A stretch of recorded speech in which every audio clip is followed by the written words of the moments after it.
நீங்க பாத்தீங்கன்னா பெஞ்சல் புயல் வந்தது.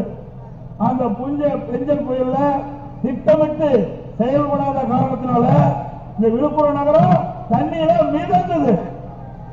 மக்களுக்கு தேவையான அடிப்படை குடிநீர், உணவு கூட கொடுக்க முடியாத ஒரு அவலங்களை இந்த ஆட்சியில பார்க்க முடிஞ்சது.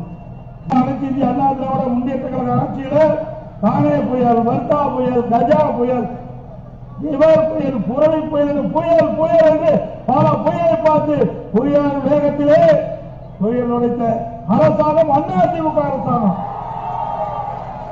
ஒரு புயல் திட்டமிட்டு மக்களுக்கு தேவையான திட்டங்களை செய்யாம